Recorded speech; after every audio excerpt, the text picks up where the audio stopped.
बिहार की सियासी जमीन पर चुनावी हलचल अब चरम पर है। एनडीए और महागठबंधन दोनों ही अपनी जीत के ताल ठोक रही है, लेकिन असली मुकाबला सीटों का नहीं है, बल्कि गठबंधन की ताकत और रणनीति का माना जा रहा है। इस बार की लड़ाई में हर दल अपनी स्थिति मजबूत करने में जुटा है। बिहार में एनडीए की सीट बंटवारे की बातचीत चुनाव की घोषणा के बाद रफ्तार पकड़ चुकी है, लेकिन चिराग पासवान और जितन राम मांझी इसे शुरुआती चर्चा बताकर ये संकेत दे रहे हैं कि गठबंधन में तगड़ा मोलभाव चल रहा है। चिराग पासवान ने साफ किया है कि जब तक चीजें फाइनल नहीं होगी, अभी कोई भी स्थिति स्पष्ट नहीं की जाएगी। और इससे अब साफ हो गया है कि राजनीति समीकरण अभी पूरी तरह से बैठे नहीं है। और लेकिन जिस प्रकार से आज की क्या बड़ी हलचल होगी वो हम पहले बताते हैं। पटना में आज एनडीए की अहम बैठक होगी। घटक दल की मौजूदगी में बड़ा सवाल है कि असम दौरे पर जाएंगे जितन राम मांझी। तो वहीं आज है रामविलास पासवान की बरसी। इस पर पिता को याद करते हुए भावुक नजर आए और दिल्ली में है आरएलएम के उपेंद्र कुशवाहा। तो क्या बात बनेगी? पहले चिराग पासवान कल पहुंचते हैं दिल्ली और अब उपेंद्र कुशवाहा का पहुंचना ये दर्शाता है कि किस प्रकार से चुनावी आहट अब तेज हो चुकी है। लेकिन चिराग पासवान क्यों सुर्खियों में बने हैं, ये बयान आपको सुनाते हैं। जैसा मैंने कहा कि सही समय पे सारी जानकारी साझा की जाएगी। अभी बहुत शुरुआती दौर में बातचीत शुरू हुई है।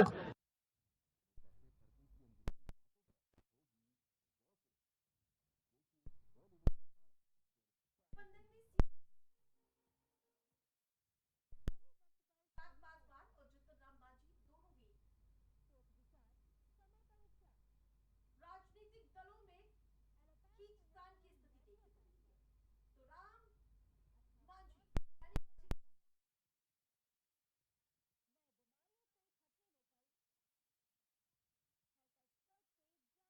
चिराग पासवान ने रामविलास पासवान की पुण्यतिथि पर खगड़िया में हुंकार भरते हुए कहा कि जीना है तो मरना सीखो। ये ट्वीट देखिए। इस ट्वीट ने बिहार की राजनीति को पूरी तरह से बदलते हुए नजर आया। ये ट्वीट है चिराग पासवान की ओर से। उन्होंने हुंकार भरते हुए कहा, जीना है तो मरना सीखो, कदम कदम पर लड़ना सीखो। उन्होंने ब्रह्मपुर और गोविंदगंज जैसी 2 सीटों पर अपनी दावेदारी ठोकी है। वहीं केंद्रीय मंत्री जितन राम मांझी 20 सीटों की डिमांड कर रहे हैं और सीट बंटवारे पर बैठक के बीच गुवाहाटी चले गए। सूत्रों के मुताबिक एनडीए में सीट बंटवारे की लिस्ट तैयार है, जिसमें बीजेपी जेडीयू ने 205 सीटें तय की है। लोक जनशक्ति पार्टी रामविलास के लिए 25 और जितन राम मांझी के लिए 6 से 7 सीटें प्रस्तावित की, लेकिन इस सब पर सहमति नहीं बन पाई है। बीजेपी के चुनाव प्रभारी धर्मेंद्र प्रधान पटना पहुंच रहे हैं और सीट बंटवारे की गुत्थी सुलझाने के लिए बैठकों का दौर। लेकिन अब हम आपको बताएंगे कि एनडीए में कहां पेच फंस गया। नीतीश कुमार, जो अपने आप को बड़े भाई की भूमिका में रखना चाहते हैं, माना जा रहा है कि बीजेपी और जेडीयू दोनों को बराबरी वाली सीट मिलेगी। जितनी सीटें जेडीयू को मिलेगी उतनी ही बीजेपी ताल ठोकती हुई नजर आएगी। लेकिन चिराग पासवान चाहते हैं कि 35 सीटें हमारी पार्टी को मिले, एलजेपी को। लेकिन ये डिमांड पूरी होगी नहीं, ये बड़ा पेच है। जितन राम मांझी कम से कम 15 सीट की मांग कर रहे हैं और उपेंद्र कुशवाहा भी पीछे नहीं है, वो भी 15 सीट की डिमांड कर रहे हैं।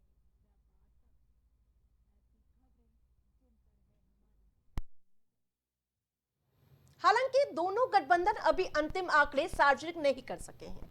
सहमति की चर्चाएं लगातार चल रही है और नेताओं के तेवर यही बताते हैं कि सीटों के फॉर्मूले पर समझौता जल्द ही हो सकता है। एनडीए के फॉर्मूले की जिस प्रकार से आधिकारिक पुष्टि आने पर अभी पूरा राजनीतिक चित्र सामने आएगा। वहीं आज अपने पिता रामविलास पासवान की पुण्यतिथि पर वो उन्हें याद करते हुए लिखते हैं कि जो कि भाजपा और जेडीयू की चिंता को शिकन को बढ़ा देगी। चिराग पासवान का वो ट्वीट दिखाइए। एक्स पर वो पोस्ट लिखते हैं और उसमें वो लिख रहे हैं कि जीना है तो मरना सीखो, कदम कदम पर लड़ना सीखो। ये रामविलास पासवान की सी को, उनकी लाइनों को कोट करते हुए वो दर्शा रहे हैं कि हम भी कहीं पीछे नहीं है इस लड़ाई में।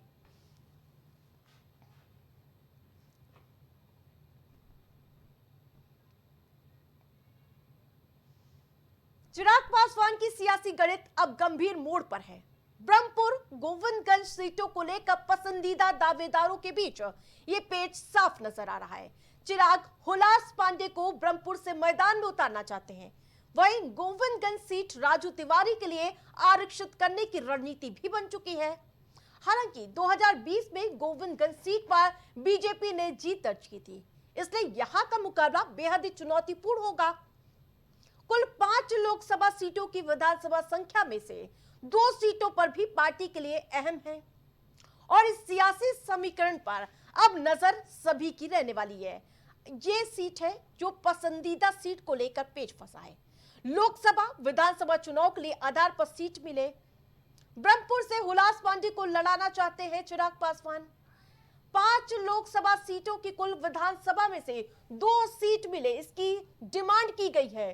गोविंदगंज सीट राजू तिवारी के लिए चाहते हैं चिराग, और यही नहीं, ब्रह्मपुर और गोविंदगंज सीट भी हर हाल में चाहिए। चिराग पासवान ने इस बात की डिमांड रख दी है। 2020 में गोविंदगंज सीट से बीजेपी जीती थी, तो अब इस सीट पर सस्पेंस बरकरार रहेगा। क्या चिराग की बात मानेगी नेतृत्व एनडीए का, वो देखने वाली बात होगी। हालांकि इन सब के बीच चिराग के तेवर और रणनीति ये साफ दिखाते हैं कि इस बार एनडीए में सीट शेयरिंग का मसला सुलझना इतना आसान नहीं होने वाला है। बिहार की सियासत में हर कदम पर लड़ाई तय कर दी गई है और तैयारी भी है, और ये देखना रोचक होगा कि गठबंधन की ताकत अंतिम परिणामों में कितनी असर डालती हुई नजर आएगी।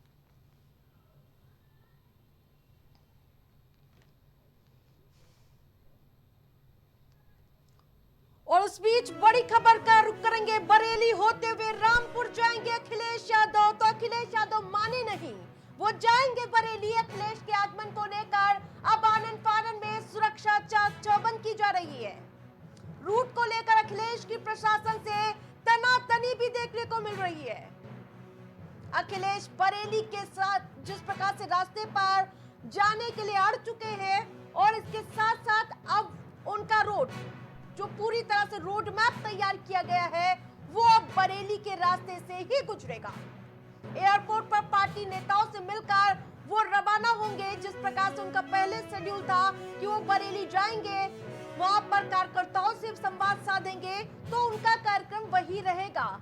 उनका प्रशासन से इसको लेकर तमाम नोकझोंक भी देखने को मिलती है, लेकिन अखिलेश यादव नहीं माने, जिसके बाद आनन फानन में प्रशासन को चाक चौबंद व्यवस्था करनी पड़ी है। तो ये बड़ी खबर बता रहे हैं।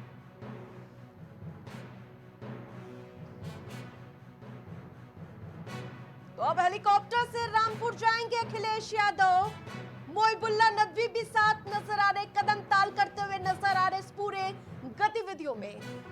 तो बरेली एयरपोर्ट पहुंच चुके हैं अखिलेश यादव, अब हेलीकॉप्टर से रामपुर जाएंगे अखिलेश।